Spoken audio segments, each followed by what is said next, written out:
Mesdames et messieurs, bonsoir. Merci de votre fidélité à la télévision nationale. Voici les titres du journal.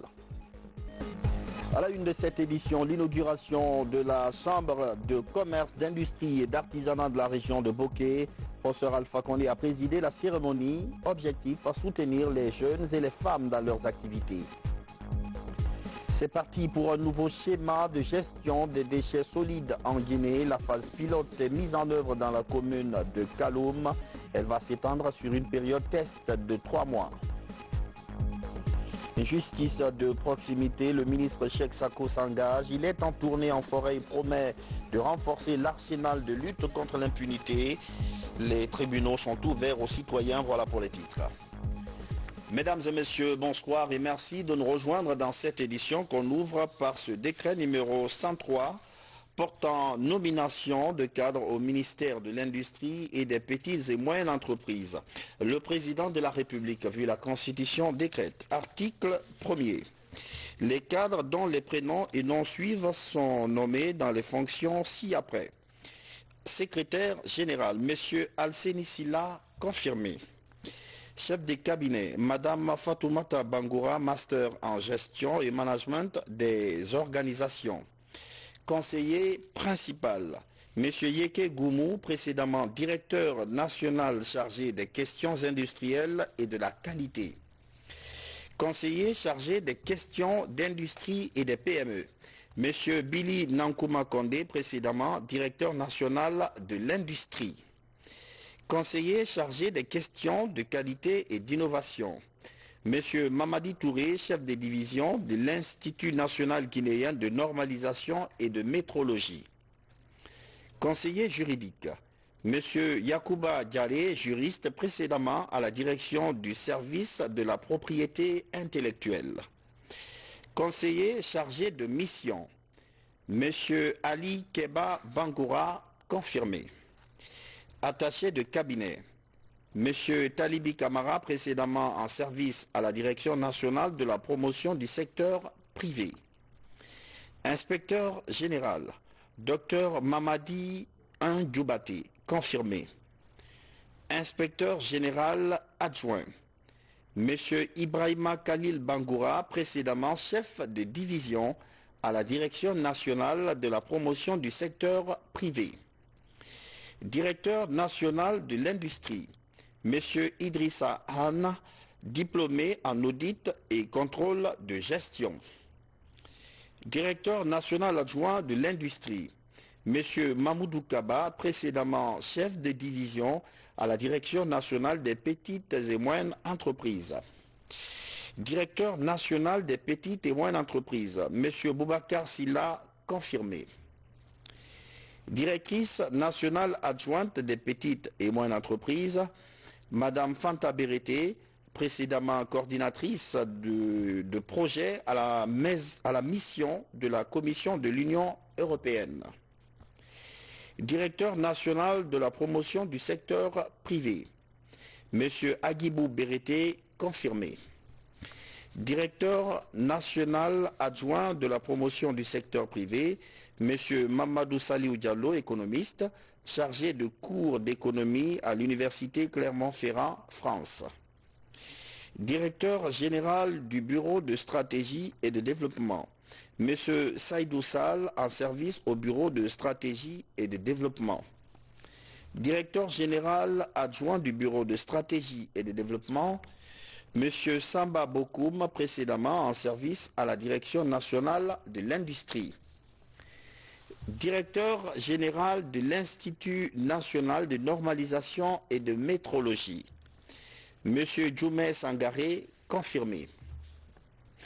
Directeur général adjoint de l'Institut national de normalisation et de métrologie, M. Yacouba Silla, confirmé. Directeur général de l'Agence autonome d'assistance aux entreprises, M. Alamako Kourouma, confirmé. Directeur général adjoint de l'Agence autonome d'assistance aux entreprises, M. Alexis Lama, confirmé. Directeur général de l'Agence d'aménagement et de gestion des parcs industriels, M. Djanka Koevogi, précédemment conseiller principal. Directrice générale adjointe de l'Agence d'aménagement et de gestion des parcs industriels, Madame Maïmouna Bari, précédemment chef du service santé et hygiène. Directeur général du service de propriété intellectuelle, Monsieur Mamadou Biloba, confirmé. Directeur général adjoint du service de propriété intellectuelle, Monsieur Ousmane Kaba, confirmé. Directrice générale du Centre pilote de technologie industrielle, Madame Kani Diakité, précédemment chef des cabinets du ministère de l'Action sociale, de la promotion féminine et de l'enfance. Directeur général adjoint du Centre pilote de technologie industrielle, Monsieur Alassane Conté, confirmé. Directeur général du Fonds de développement industriel et des PME, Monsieur Mamadou Aliou Souaré, consultant en administration publique, précédemment en service à l'Agence de promotion des investissements privés. Directeur général adjoint du Fonds de développement industriel et des PME, Monsieur Aboubakar Biro Kondé, précédemment inspecteur régional de Kankan. Inspecteur régional de la ville de Conakry, Monsieur El Haj Hassana Keita, confirmé.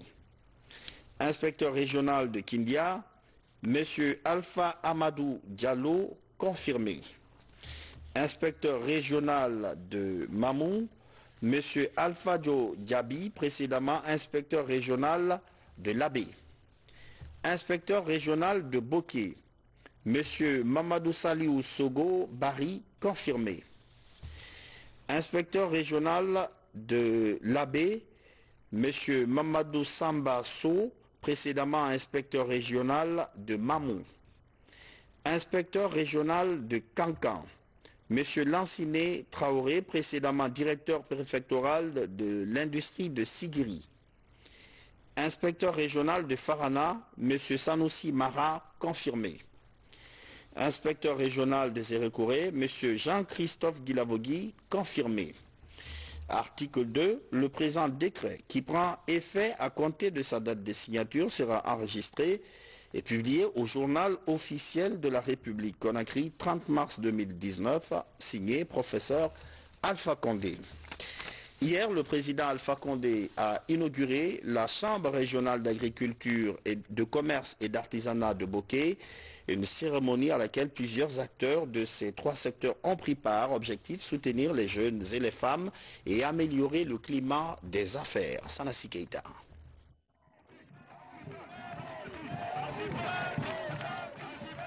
La joie est immense au sein de la population de la ville de Boké.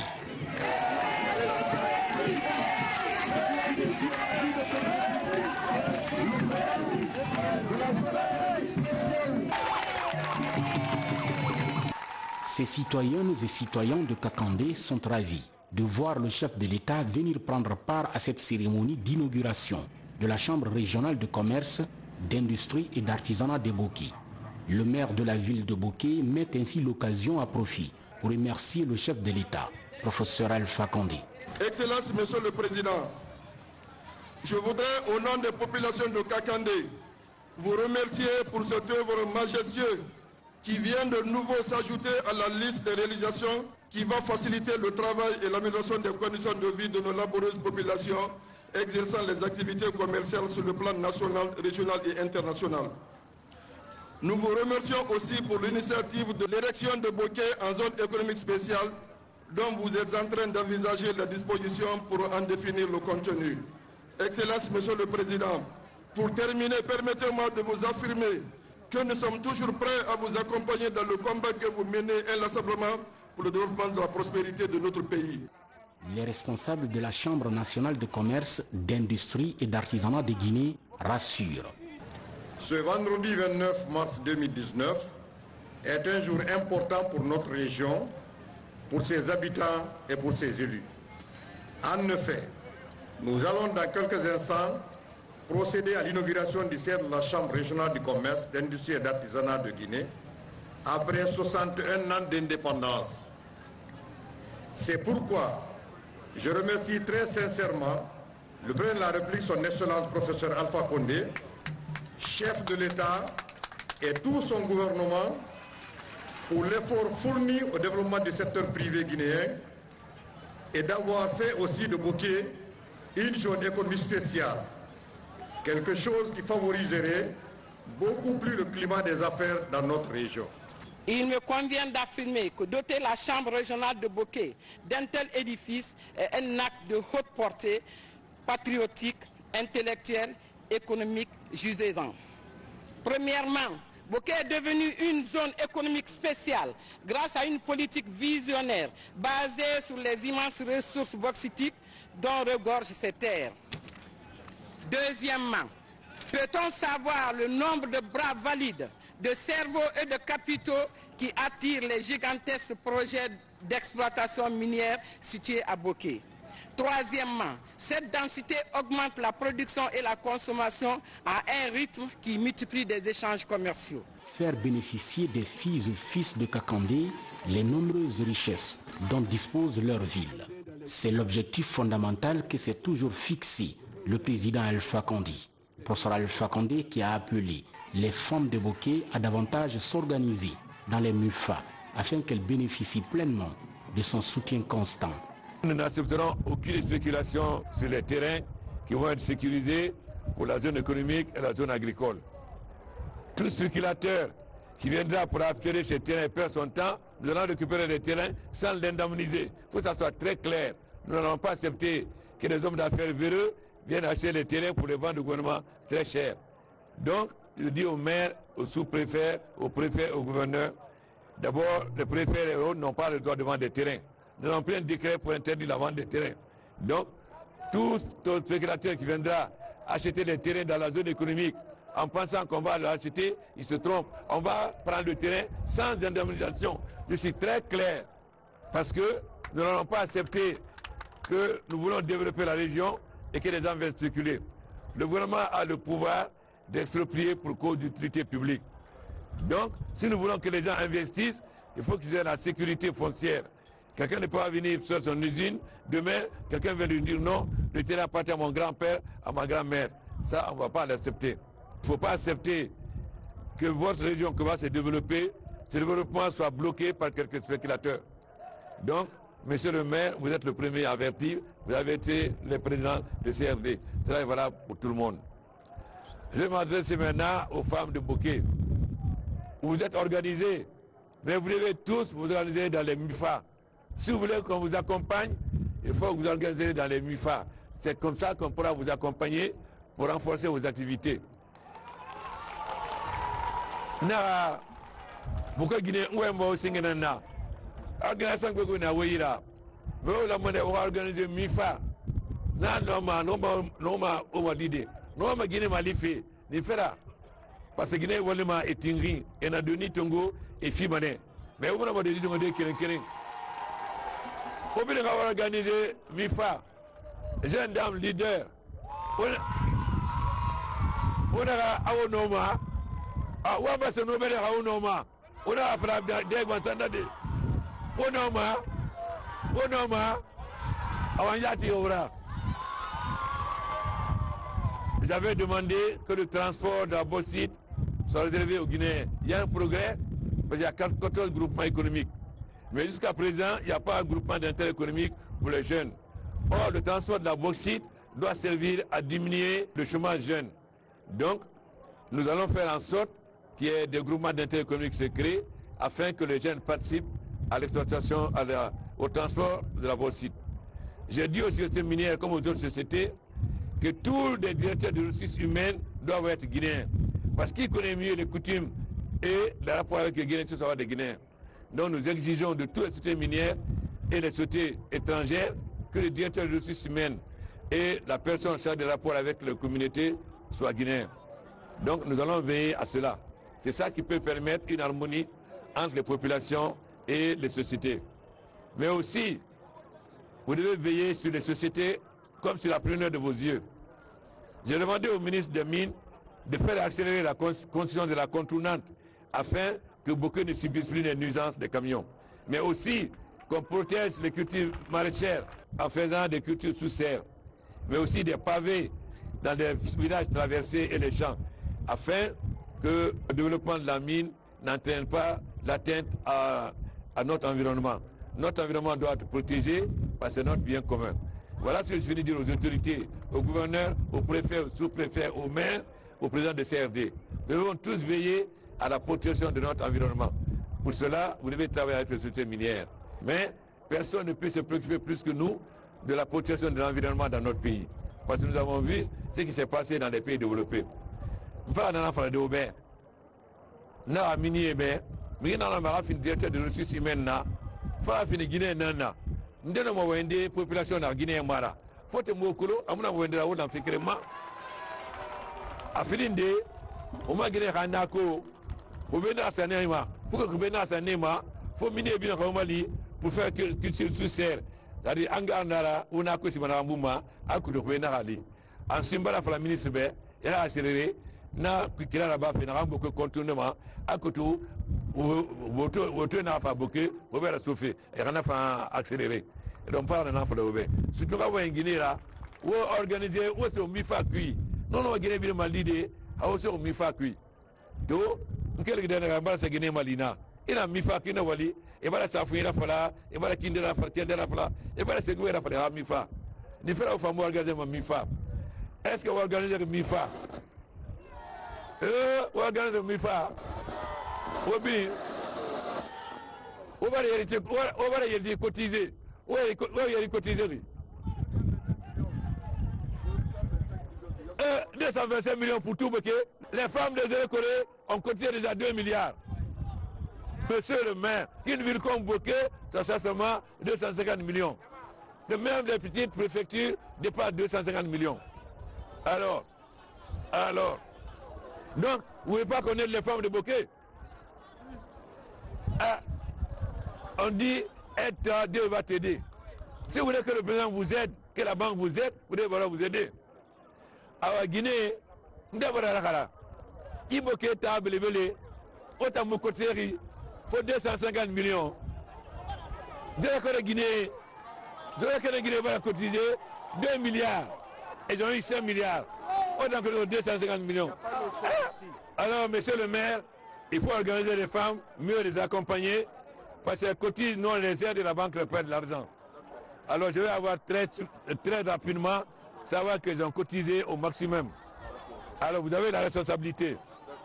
En inaugurant aujourd'hui cet édifice, le chef de l'État compte davantage soutenir les femmes et les jeunes dans leurs différentes activités en vue de leur plein épanouissement. La Guinée, un pays riche, un pays qui attire. Hier, à la faveur d'un forum sino-guinéen qui s'est tenu à Boké, des investisseurs chinois ont émis le souhait d'accompagner les autorités guinéennes.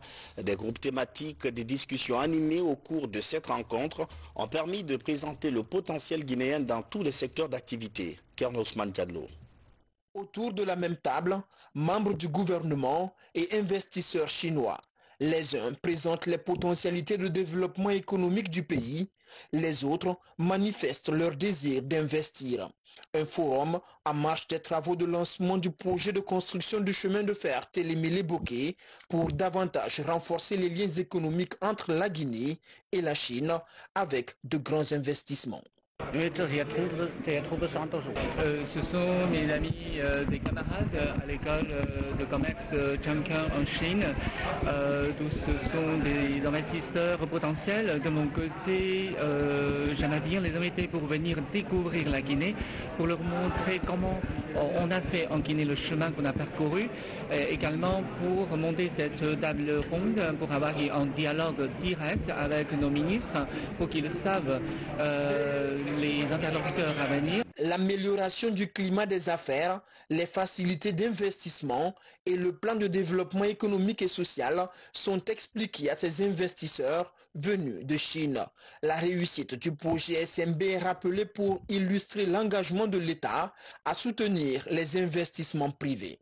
Les ressources à valoriser dans les autres secteurs de la vie économique leur sont également présentées. On voudrait remercier la société Winning qui a en fait regroupé ce groupe d'investisseurs-là qui sont venus pour voir de visu ce que la Guinée avait de mieux à offrir. Et cela montre qu'on est dans une très bonne dynamique avec tous ces investisseurs-là qui s'intéressent à notre pays et surtout la diversification de notre économie va se faire en attirant un peu d'autres opérateurs.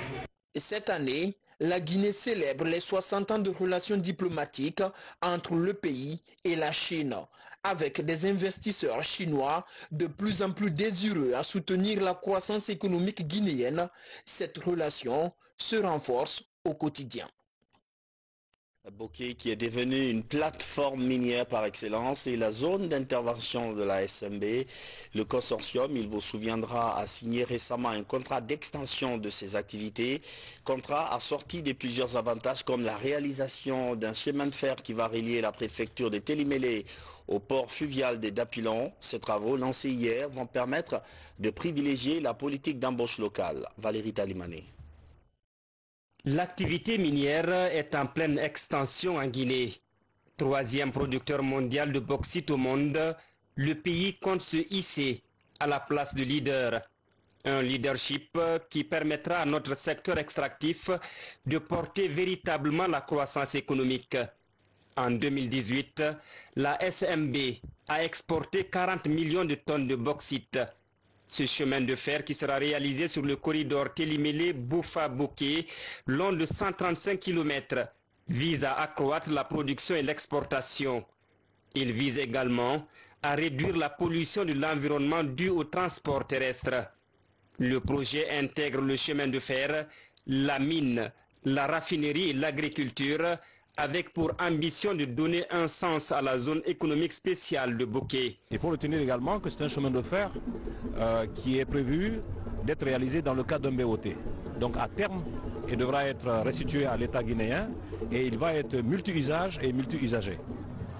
Comme autre caractéristique fondamentale, c'est que c'est un chemin de fer donc qui va avoir plus d'une vingtaine d'ouvrages majeurs, dont 2 tunnels, et peut-être même 3, et également qui va recevoir tous les aménagements nécessaires pour qu'il y ait différents usagers à partir de la 20e année. Projet d'intérêt national institué par l'État, il sera exécuté dans le respect de la responsabilité sociétale des entreprises. En application du contenu local, 10 000 emplois directs et indirects sont attendus dans la phase de construction du projet. Il n'y aura pas que le train minier, il y aura toujours un train qui va s'occuper du transport et qui va s'occuper certainement des bagages aussi. C'est en novembre 2018 que l'État guinéen et le consortium SMB Winning ont signé une convention de 3 milliards de dollars pour de nouvelles productions et exportations de la bauxite à Ouda et Santou dans la préfecture de Télimélé. Les travaux sur le terrain vont durer 3 ans.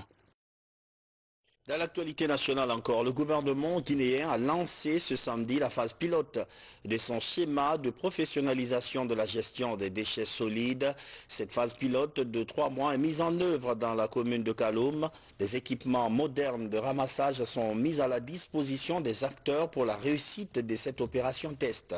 Ansoumane Toumani Camara. Ce samedi encore, la participation citoyenne a été effective dans les travaux d'assainissement de la ville de Conakry. Au même moment, dans la commune de Kaloum, le gouvernement a procédé à la mise en œuvre de son schéma de professionnalisation de la gestion des déchets solides en Guinée.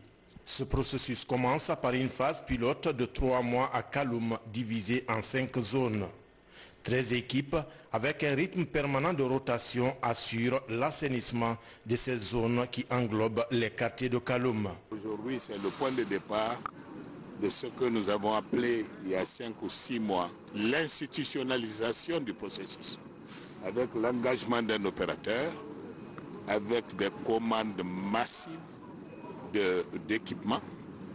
Aujourd'hui, la phase pilote commence par Conakry, Kaloum. Cette phase pilote met à la disposition des Conakry-Car, des Kaloum-Car, des bacs à ordures. Il y en a des centaines au niveau des familles pour que aucune ordure ne soit jetée dans la concession dans la voie publique, etc. Ensuite, il y a des camions par équipe à partir d'aujourd'hui qui vont commencer de 6 h du matin à midi la première équipe, de midi à 18 h la deuxième équipe. Bref, c'est 24 heures sur 24 la rotation de manière à garantir le nettoyage complet. Des bacs à ordures sont désormais installés sur les principales artères du centre administratif et des affaires de Conakry. Une trentaine de camions de différentes fonctions mènent cette opération test.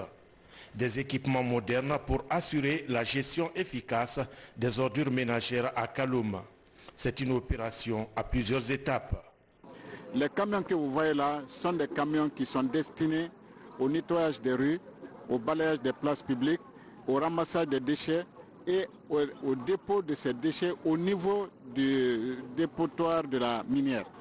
Là-bas, un autre opérateur piscinier qui a eu le marché, le deuxième lot, s'occupera du régalage des déchets au niveau de la décharge de la minière. D'abord, vous voyez qu'il y a une création d'emplois très forte. Déjà aujourd'hui, rien qu'à Kaloum, nous avons plus d'une centaine de jeunes qui pourront travailler avec ce projet. Ensuite, il faut maintenant une forte sensibilisation que nous commençons d'ailleurs la semaine prochaine pour entrer dans les quartiers, dans les familles, pour sensibiliser les gens à la gestion des ordures. La professionnalisation des opérations d'assainissement des villes du pays entre ainsi dans sa phase active. Au terme de la phase pilote à Kaloum, les acquis et les anomalies relevées permettront d'amorcer une nouvelle étape qui touchera les 4 autres communes de la capitale ainsi que les centres urbains du pays. Une enquête sur les conditions de vie des ménages, il est conduit par l'Institut national des statistiques. L'opération vise à obtenir des chiffres précis sur le niveau de pauvreté dans les familles et identifier la réponse appropriée à apporter. Il s'agit de la deuxième campagne du genre. Al-Gassi Mouba. Comment disposer des données statistiques actualisées sur les conditions de vie des ménages en Guinée? Pour répondre à cette question, ils sont une centaine de jeunes engagés pour mener des enquêtes harmonisées. Après avoir reçu des formations, ils reçoivent ici les derniers conseils pour bien mener leur travail sur le terrain. On nous a outillés. Nous avons un questionnaire autour de laquelle on doit travailler pour pouvoir mesurer le niveau de vie de la population guinéenne. Mon choix est vraiment de donner la bonne réponse à ces questions. On va faire le dénombrement dans la zone là. Après avoir fait le dénombrement, on va tirer 16 ménages. 16 ménages. Quand on tire les 16 ménages là, on va choisir 12 ménages, on va enquêter et on va affecter 4 ménages par agent dans chaque ZD. Après ça, on va rentrer dans les ménages. Maintenant, on a des séries de questionnaires dans les tablettes qu'on va poser aux enquêtés, mais c'est discrètement. Chacun doit répondre, chaque membre de ménage doit répondre à certaines séries de questionnaires. Initié par le ministère du Plan et du Développement économique à travers l'Institut national de la statistique, ces enquêtes sont financées par la Banque mondiale à hauteur de 2 millions de dollars. L'objectif recherché à travers ces enquêtes est la collecte des données statistiques fiables pour le suivi et évaluation du PNDES. On cherche à savoir, après le début du PNDES en 2016, quels sont les indicateurs d'impact que ce plan dont on peut mesurer pour évaluer ce plan.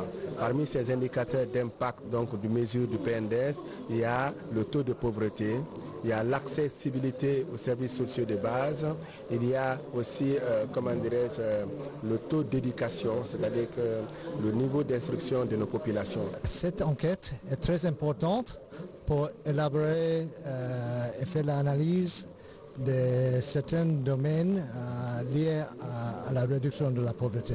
Ces enquêtes constituent la deuxième opération du genre après celle de 2018. Durant 2 mois, ces agents enquêteurs vont sillonner toute l'étendue du territoire à la quête des données statistiques fiables sur les conditions de vie des ménages dans le pays. Troisième titre de l'actualité ce soir et ses engagements fermes du ministre d'État, ministre de la Justice. Il promet de renforcer l'arsenal de lutte contre l'impunité. Le ministre Cheikh Sako était à Zérékoré Lola, une mission de sensibilisation pour expliquer que les portes des tribunaux sont ouvertes aux citoyens. Kerno Younoussaba. 2019, l'année de la lutte contre l'impunité en Guinée. Dans la capitale de la région forestière, la lutte contre les vindictes populaires est au centre des préoccupations. Sur la question, les populations sont invitées à faire confiance à l'institution judiciaire. J'ai réaffirmé l'interdiction absolue aux populations de se faire justice elles-mêmes. Nous n'allons pas accepter ça. Il faudrait qu'ils fassent confiance à la justice, tous les habitants de la région de Zérékoré, et que systématiquement pour tous les conflits, quelle que soit leur nature, qu'ils saisissent la justice et que la justice a l'obligation de rendre des décisions qui doivent être comprises par la population. Justement, la responsabilité de la justice est assez importante. Ça permettra à la population de faire confiance à la justice et de ne pas être tentée de se rendre justice. En matière d'amélioration de la gouvernance judiciaire, Zérékoré fait des progrès. Le tribunal a fixé plus d'une centaine de personnes sur leur sort, une avancée dans le cadre de la lutte contre l'impunité. Alors, les affaires criminelles, nous avons enregistré aujourd'hui 60 affaires, dont 49 jugés. Et nous avons situé plus de 110 personnes sur leur sort. Alors donc, c'est une prouesse. C'est que la population attend de la justice, c'est-à-dire la fin de l'impunité. C'est-à-dire que tout citoyen, tout habitant du territoire national qui commet une infraction à la loi pénale doit répondre devant le tribunal, devant le juge. Alors il faut qu'on en finisse avec l'impunité qui s'était installée de manière continuelle, de manière cyclique dans notre pays. Après Zérékoré, Cheikh Sako est allé à la rencontre des habitants de Lola, une préfecture en manque d'infrastructures judiciaires. Au terme d'un entretien avec les populations, des engagements devant améliorer le service public de la justice sont pris. Dans la même lancée, l'armée aussi veut étendre ses connaissances sur le fonctionnement de l'appareil judiciaire à travers deux nouveaux documents juridiques, le code pénal et le code de procédure pénale. Une formation vient de prendre fin à cet effet. C'est en chef Lamine Sana Kamara de la presse militaire. Outiller les membres des forces de défense et de sécurité afin qu'ils s'approprient les innovations contenues dans le nouveau code pénal et code de procédure pénale, histoire de renforcer leurs capacités sur les procédures de poursuite, d'instruction et de jugement des affaires judiciaires. C'est l'objectif de cette rencontre organisée par le comité technique sectoriel justice en collaboration avec le comité technique sectoriel défense. La question surtout qui a été débattue, assez débattue, c'est cette question de peine de mort. Parce que quand les gens entendent qu'il n'y a pas, la peine de mort a été tue, ils vont croire qu'elle n'existe plus. Mais il a fallu donc qu'on explique aux stagiaires, qu'on explique aux participants de l'atelier pour qu'ils puissent comprendre que la peine de mort n'est pas abolie en soi, mais elle est mise dans une période moratoire. Elle n'est pas exclue et ça c'est très bien compris et il nous appartient à le vulgariser au niveau de nos rangs et au niveau de la population autant que faire se peut. Nul n'est au-dessus de la loi. D'où la nécessité pour ces hommes en uniforme de savoir les différentes infractions passibles devant les tribunaux du pays, en vue de permettre une bonne administration de la justice. Ce qui nous intéresse surtout, c'est qu'ils s'approprient des textes et ils les rediffusent au milieu des armées. Parce que nous sommes un état de droit, nous avons une armée républicaine, une armée qui est à la disposition de l'autorité civile. Il vaut mieux que les chefs militaires et les soldats, tous, soient imprégnés de nos instruments juridiques. Ainsi, le respect des droits humains sera mieux assuré. C'est en juillet 2016 que ces nouveaux instruments juridiques ont été adoptés à l'Assemblée nationale, ce en conformité avec la Constitution et les engagements internationaux du pays. Et c'est la fin de cette édition d'information. Merci de votre fidélité à la télévision nationale. Bonsoir et à demain.